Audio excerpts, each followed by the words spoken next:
اعوذ باللہ من الشیطان الرجیم بسم اللہ الرحمن الرحیم الحمد للہ رب العالمین وصلی اللہ علی سیدنا و مولانا ابی القاسم محمد اللہم صلی علی محمد وعلی محمد وآلہ الطیبین الطاہرین المعصومین ولعنۃ اللہ علی اعدائہم اجمعین اما بعد فقد قول فاطمہ زہرا علیہ السلام امامتنا امانا من الفرقتی۔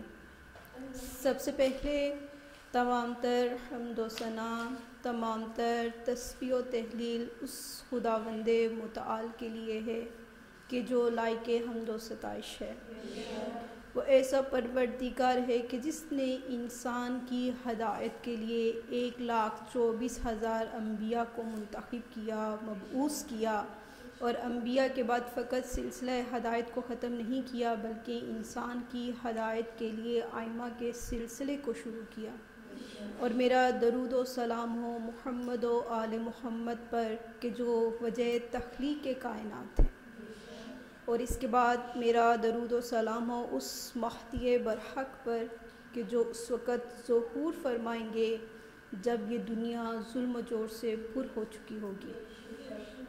عزیزان گرامی، ایام فاطمیہ کے دن گزر رہے ہیں اور اس سلسلے میں ورکشاپ کا جو اہتمام کیا گیا سیرت جناب فاطمہ زہرا سلام اللہ علیہا اور بالخصوص خطبہ فدق کے حوالے سے، آج اس سلسلے کا چوتھا درس ہے، اور اسی سلسلے کو آگے بڑھاتے ہوئے ہم ولایت محوری خطبہ فدق میں ولایت محوری پر گفتگو کریں گے۔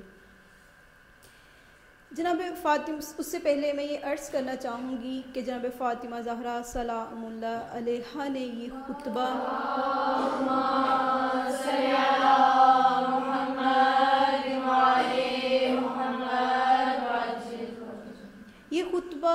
پیغمبر اکرم صلی اللہ علیہ وآلہ وسلم کے اس دنیا سے چلے جانے کے بعد اور آپ صلی اللہ علیہ وآلہ وسلم کے جانشین حقیقی خلیفہ بلا فصل امام علی علیہ السلام کی حق خلافت کے غصب ہونے اور باغ فدق کے غصب ہونے کے بعد ارشاد فرمایا۔ اگر اس خطبے کی خصوصیات پر اجمالی طور پر گفتگو کی جائے تو یہ خطبہ علم لدنی کا مصداق ہے، اور اگر اس خطبے کی فصاحت اور بلاغت کو دیکھا جائے تو یہ اپنے اوج کمال پر ہے۔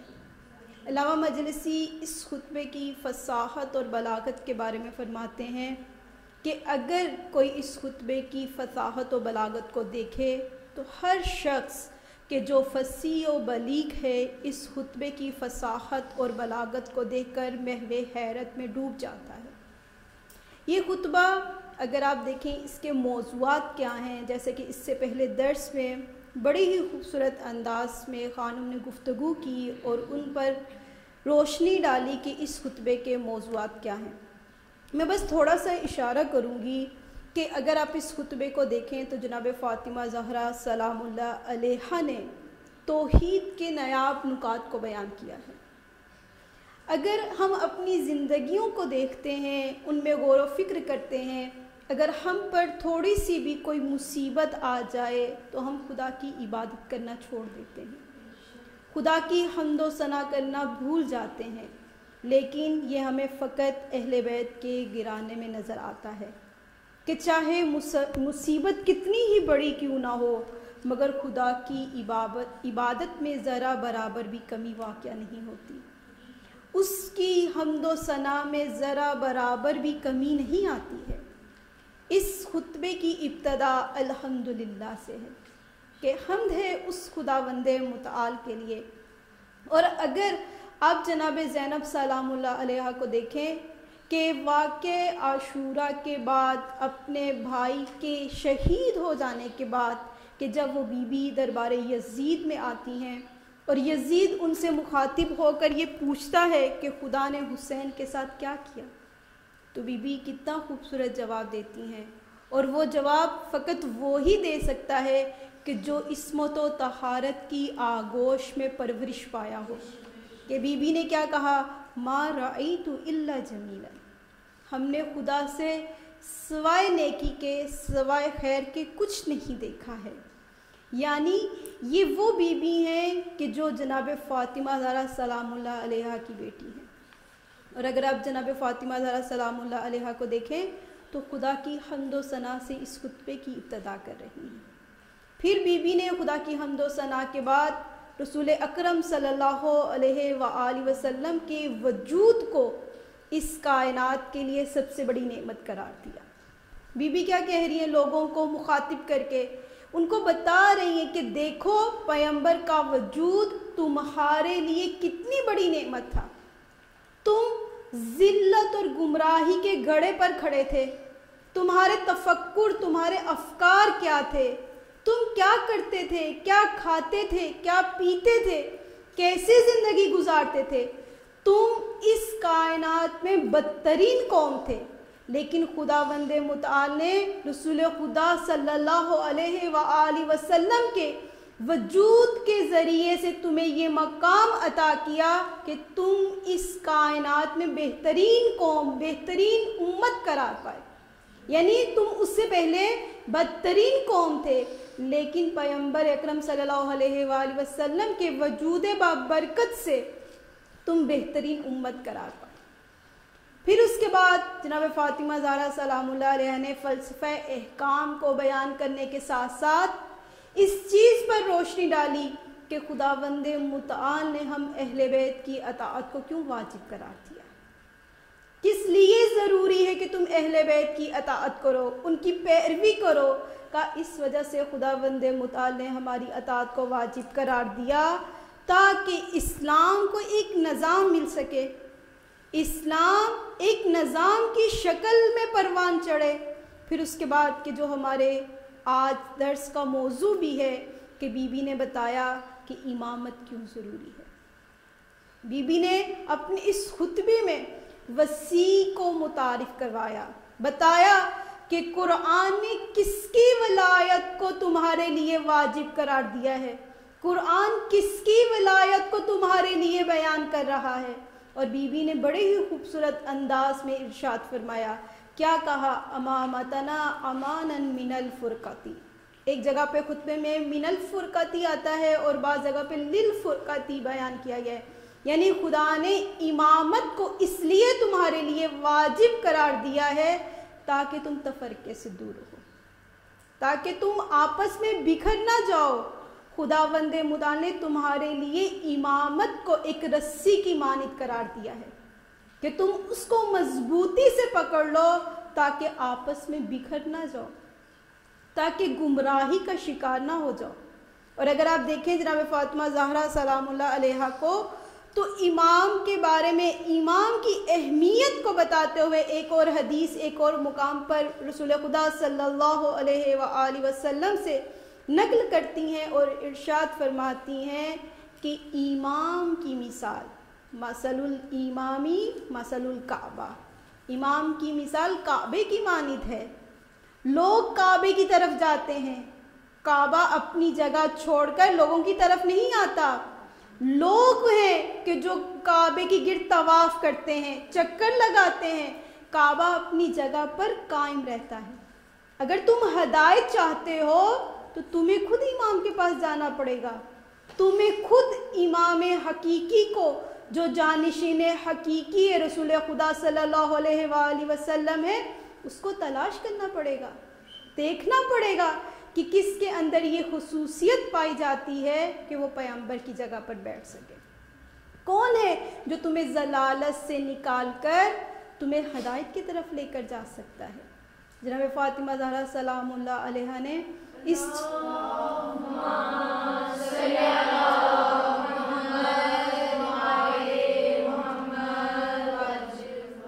اور اپنی اسی موضوع پر روشنی ڈالنے کے لیے میں آپ کے سامنے عرض کروں گی کہ یہ دنیا ایک بازار کی مانند ہے۔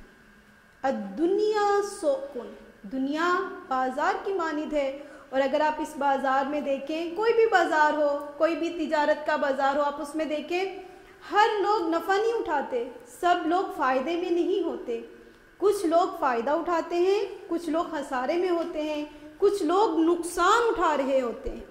اور پھر جناب فاطمہ زہرا سلام اللہ علیہا نے اس بازار دنیا میں کس طرح سے نفع بخش تجارت کرنی چاہیے اس کے قوانین ہمیں سکھائے ہیں، اس کے اصول ہمیں بتائے ہیں کہ تم کس طرح سے اس دنیا میں نفع بخش تجارت کر سکتے ہو۔ قرآن میں ارشاد ہو رہا ہے، ہل ادلکم، کہ کیا بتایا جائے تمہیں ایسی تجارت کے بارے میں، تنجیکم من عذاب علیم، کہ جو تمہیں کیا کرے، نجات دے دے خداوند متعال کے دردناک عذاب سے۔ یعنی جو خدا کا عذاب ہے وہ عذاب علیم ہے، دردناک عذاب ہے۔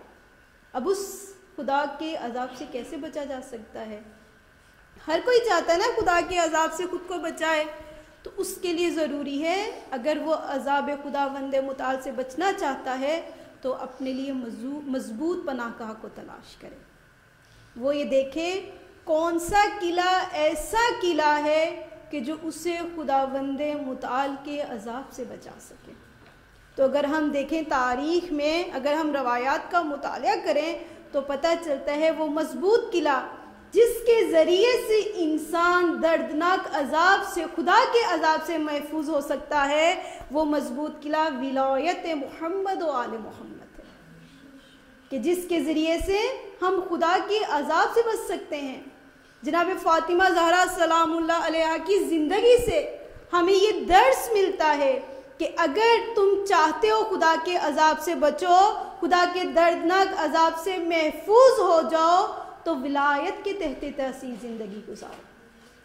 یعنی اگر تم عذاب سے بچنا چاہتے ہو تو ولایت کی پیروی کرو، امامت کی پیروی کرو۔ اور بی بی نے یہ بھی بتایا کہ چاہے وہ فاطمہ زہرا سلام اللہ علیہا جیسی ہستی ہی کیوں نہ ہو، ان کے لیے بھی ضروری ہے کہ وہ امام کی پیروی کریں۔ پیروی کے بغیر زندگی، انسان اس دنیا میں زندگی نہیں گزار سکتا۔ یعنی میرے لیے ضروری ہے اگر میں کامیاب زندگی گزارنا چاہتی ہوں، کامیاب تجارت اس دنیا میں کرنا چاہتی ہوں، تو کیا کروں؟ ولایت کی پیروی کروں، امامت کی پیروی کروں۔ اور فاطمہ کون فاطمہ ہے؟ جن کی عظمت سے کون واقف نہیں ہے، جن کی تعریف کو، توصیف کو کوئی عام انسان بیان نہیں کر سکتا، جن کی تعریف کو خداوند متعال نے قرآن میں آیات کی صورت میں نازل کیا ہے۔ سورہ کوثر جناب فاطمہ زہرا کی ہستی پر مصداق ہے، کوثر جو ہے کہ فاطمہ کی ہستی کیسی ہستی ہے۔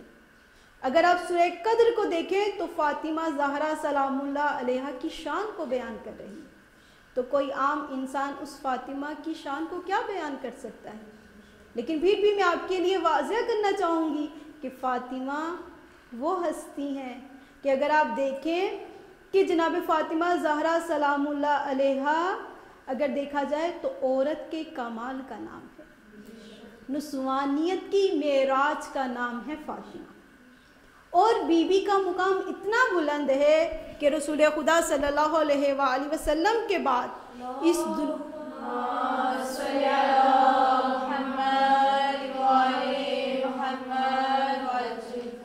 اس دنیا سے وہی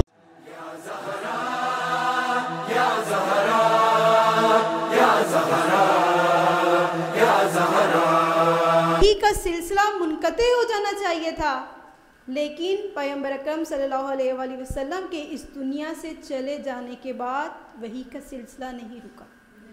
جبرائیل علیہ السلام وحی لے کر نازل ہوتے رہے، مگر کس کی خدمت اقدس میں؟ جناب فاطمہ زہرا سلام اللہ علیہا کی خدمت میں آتے رہے۔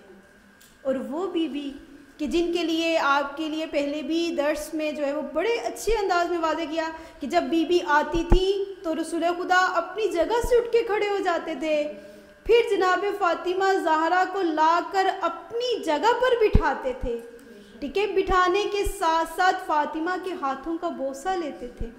اور وہ فاطمہ زہرا ہمیں ولایت میں داری سکھا رہی ہیں، ولایت محوری سکھا رہی ہیں، ہمیں یہ درس دے رہی ہیں اگر تم نے کوئی بھی کام کرنا ہے تو ولایت کے بغیر، ولی کی اجازت کے بغیر انجام نہیں دے سکتے۔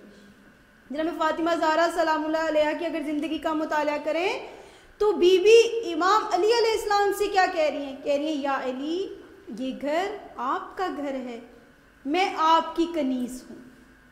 یعنی بی بی ہمیں یہ بتانا چاہ رہی ہیں کہ اگر تم نے زندگی گزارنی ہے تو چاہے وہ فاطمہ زہرا سلام اللہ علیہ ہی کیوں نہ ہو، یعنی کوئی بھی شخص بی بی کے قدموں کی خاک کے برابر بھی نہیں ہو سکتا، لیکن وہ بی بی ہمیں یہ درس دے رہی ہے کہ تمہارے لیے ضروری ہے تم ولی کی پیروی کرو، ولی کی اطاعت کرو، اور اس کے ساتھ ساتھ ولی کی اطاعت اگر کرنی ہے تو جناب زہرا نے ہمیں اس کائنات میں تجارت کرنے کے اصول سکھا دیے، قوانین سکھا دیے۔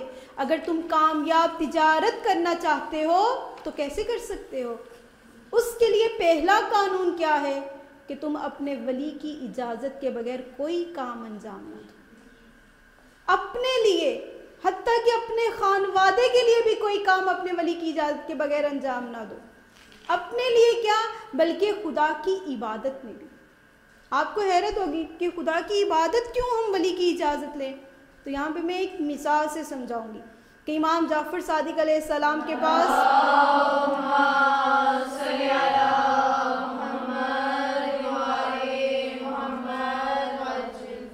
ایک شخص آیا، کہا کہ مولا میں بہت زیادہ پریشان ہوں، آپ کوئی مجھے ورد بتائیں تاکہ میری پریشانی دور ہو جائے۔ تو امام نے اسے کہا کہ تم یا مقلب القلوب کا ورد کیا کرو۔ وہ چلا، اب چل رہا ہے تو کیا پڑھتا جا رہا ہے؟ یا مقلب القلوب والابصار۔ امام نے اسے بلایا، کہا واپس آؤ، واپس آیا۔ امام نے اس سے کہا کہ میں نے تمہیں کیا کہا کہ تم پڑھو؟ کہا یا مقلب القلوب۔ کہا تم کیا پڑھ رہے ہو؟ کہا یا مقلب القلوب والابصار۔ تو امام نے کہا کہ کیا میں نہیں جانتا تھا کہ والابصار بھی آگے آتے، کیا میں تمہیں نہیں بتا سکتا تھا؟ کہا کہ بتا سکتے تھے۔ کہا میں نے تو پھر تمہیں نہیں کہا، میں نے تو تمہیں فقط یا مقلب القلوب پڑھنے کے لیے کہا ہے، تم نے والابصار کا اضافہ خود سے کیوں کر لیا ہے؟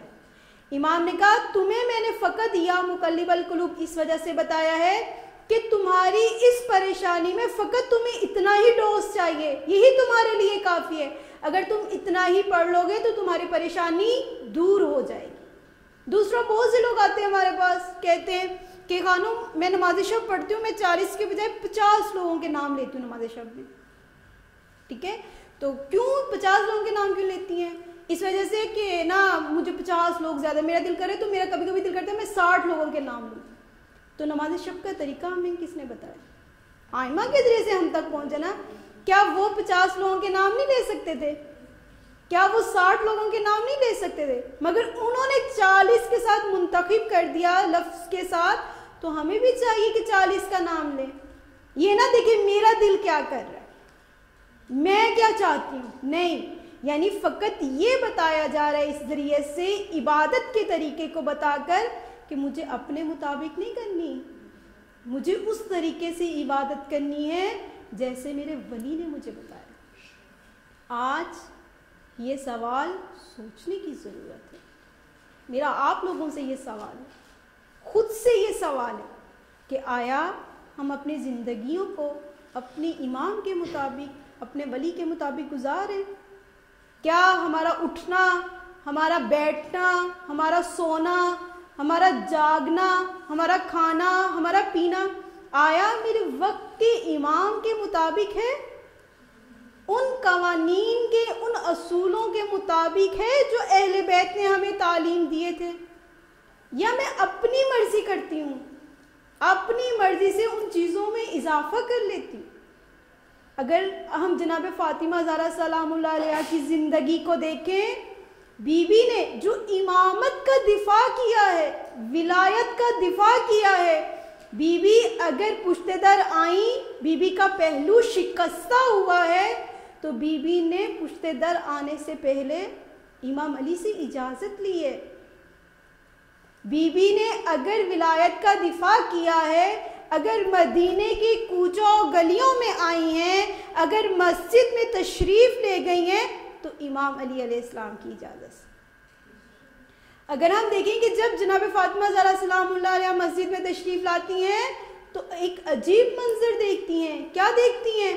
کہ امام علی علیہ السلام کے گلے میں رسی ڈالی ہوئی ہے, امام کی گردن پہ تلوار رکھی ہوئی ہے. کیا کہا جا رہا ہے؟ کس چیز کا مطالبہ کر رہے ہیں علی سے؟ کہا کہ بیعت کرو ورنہ ہم قتل کر دیں گے. جب بی بی کے منظر دیکھتی ہیں دل برداشتہ ہو جاتی ہیں. کیا کہتی ہیں کہ اگر تم اپنے ارادے سے باز نہ آئے تو میں تمہارے لیے نفرین کروں گی. جب امام علی علیہ السلام کو یہ معلوم ہوتا ہے, امام علی علیہ السلام سلیمان فارسی کو بھیجتے ہیں, سلیمان جاؤ فاطمہ سے کہو آپ رحمت للعالمین کی بیٹی ہیں, نفرین نہ کریں. کیوں؟ کہ جانتے ہیں فاطمہ کی نفرین کن فیکون کا کام کرے گی. کہا نفرین نہ کرے. بی بی نے کیا کہا؟ وسلموا تسلیما, کہ میرے ولی کی, میرے وقت کے امام کی یہاں پہ اجازت نہیں ہے. بی بی نے نفرین نہیں کی. اگر ہم جناب فاطمہ زہرا سلام اللہ علیہ کے خطبے کو دیکھیں, بی بی نے یہ جو خطبہ دیا ہے اس کے ذریعے سے جناب فاطمہ زہرا سلام اللہ علیہ نے حقیقی غاصب کہ جنہوں نے خلافت کے حق کو غصب کیا ان کے اصلی کردار کو, چہرے کو لوگوں کے لیے واضح کر دیا, اور اپنے بیان کے ذریعے سے یہ واضح کیا کہ خلافت منصب الہی ہے. اور اس کے لیے جناب فاطمہ زہرا سلام اللہ علیہ نے قرآنی آیات سے استدلال کیا کہ قرآن کس کی ولایت کو بیان کر رہا ہے, قرآن نے کس کی ولایت کی پیروی کا حکم دیا ہے. اور جناب فاطمہ زہرا سلام اللہ علیہ نے اپنی زندگی میں پیغمبر اکرم صلی اللہ علیہ وآلہ وسلم کی وفات اور شہادت کے بعد سے لے کر اپنی شہادت کے دنوں تک فقط امامت کا دفاع کیا ہے, ولایت کا دفاع کیا ہے.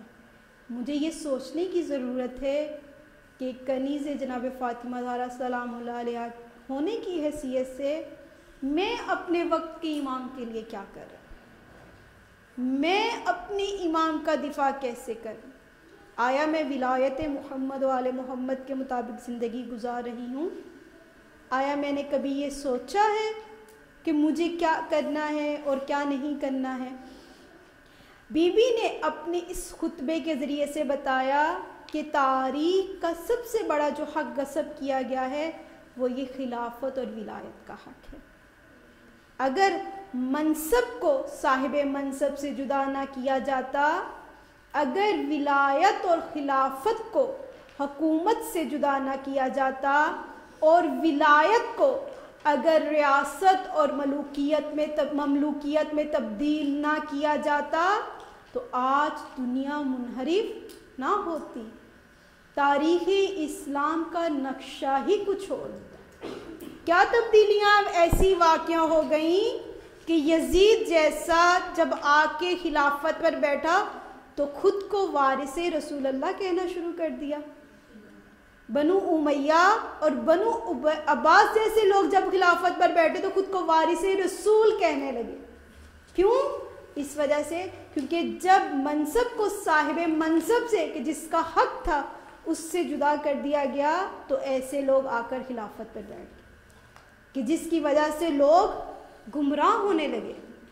اگر ہم جناب فاطمہ زہرا سلام اللہ علیہ کی زندگی کو دیکھیں, ان کی مظلومیت کو دیکھیں, ان کی مظلومیت سے بڑی شہادت کو دیکھیں تو اس سے ہمیں کیا نظر آتا ہے؟ فقط ولایت اور امامت کا دفاع نظر آتا ہے. اگر جناب فاطمہ زہرا سلام اللہ علیہ بستر علالت پر آئیں, وصیت کی کہ کون میرے جنازے میں نہ آئے. بی بی کیوں وصیت کر رہی ہیں کہ مجھے رات کے اندھیرے میں غسل و کفن دیا جائے, میری قبر کے نشان کو چھپا دیا جائے, مٹا دیا جائے. کیوں؟ کیونکہ اس لیے کہ جناب فاطمہ زہرا سلام اللہ علیہ نے ہر باضمیر شخص کے لیے یہ سوال چھوڑا ہے کہ وہ کون سے اسباب تھے کہ رسول کی اکلوتی بیٹی اس طرح سے وصیت کر رہی ہیں. وہ کون سے اسباب تھے کہ جناب فاطمہ زہرا سلام اللہ علیہ اس طرح سے ناراض ہو کر اس دنیا سے چلی گئی.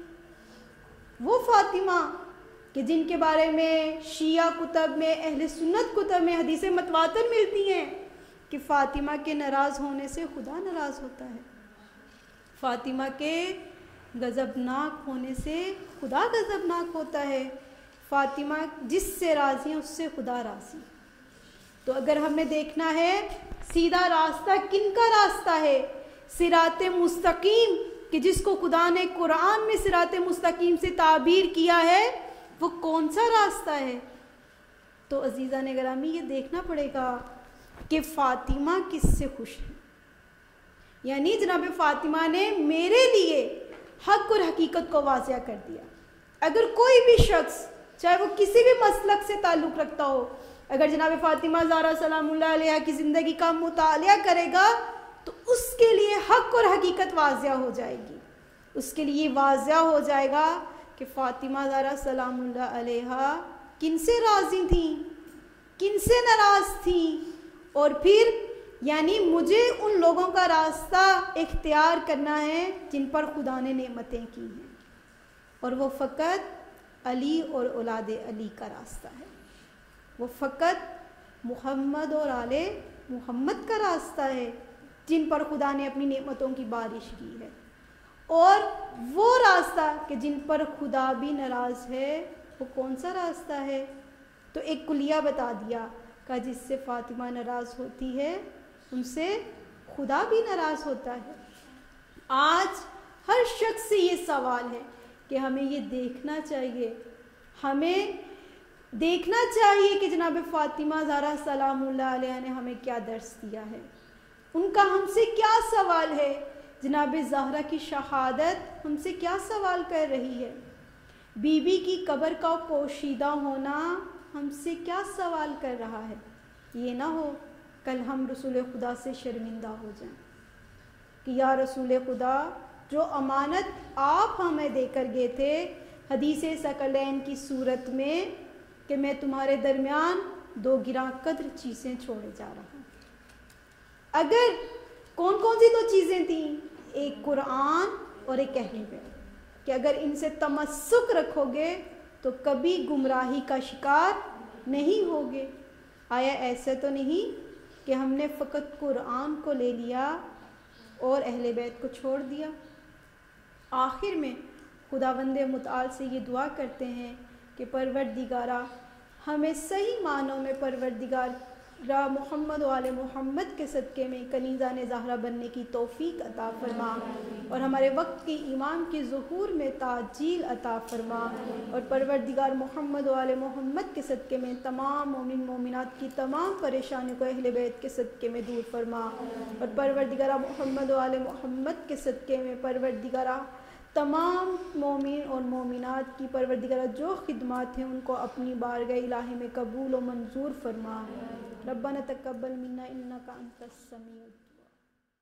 یا زہرا یا زہرا یا زہرا